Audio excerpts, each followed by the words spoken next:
Rummy poker, fantasy games, बहुत सारी online gaming चल रही थी यार, सब बैन हो गई। आप भी खेलते ही होंगे। अब इसकी एक बहुत बड़ी केस स्टडी सुनोगे। जीएसटी की केस स्टडी है। गेम्स क्राफ्ट टेक्नोलॉजीज जीएसटी का बहुत बड़ा केस है, थाउजेंड्स ऑफ करोड़ का केस है।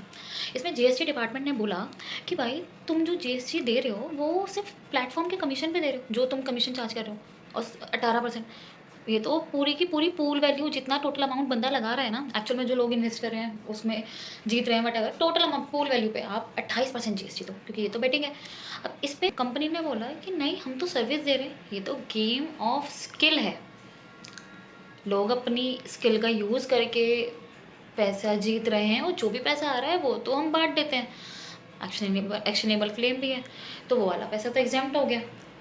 तो इस पे हमें 18% जीएसटी लगे। ये केस गया कोर्ट में, और कोर्ट में हाई कोर्ट ने बोला कि गेम्स क्राफ्ट सही बोल रहा है, उन्होंने उसके डिसीजन में डिसीजन दे दिया।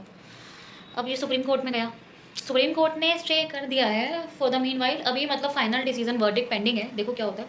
अगर जीएसटी डिपार्टमेंट जीता, बहुत ज़्यादा अमाउंट पे करना पड़ेगा यार गेमिंग इंडस्ट्री को एक्चुअल में, because that total pool value का 28% होना, और एक सिर्फ सर्विस कमीशन प्लेटफॉर्म का जो है उस पर सिर्फ 18% देना, there is a huge difference of thousands of crores.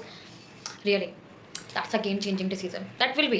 लेकिन अब गवर्नमेंट ने रियल मनी जिसमें भी इन्वॉल्व है उन सम गेमिंग्स को इलीगल कर दिया, तो अब ना तो जीएसटी का लूप होल कर पाओगे, ना एक्शनेबल क्लेम का एक्सक्यूज दे पाओगे, और अगर किया 1 से 2 करोड़ की पेनल्टी आएगी, जेल जाना पड़ेगा। ये सुप्रीम कोर्ट का डिसीजन ना इस पूरी इंडस्ट्री का, गेमिंग इंडस्ट्री का फ्यूचर डिसाइड करेगा यार। सो फाइनेंस और इनकम टैक्स की केस स्टडीज और जीएसटी की केस स्टडीज़ के लिए फॉलो कर लो, इतनी क्या कंजूसी है। बाय, सी यू दी बाबा।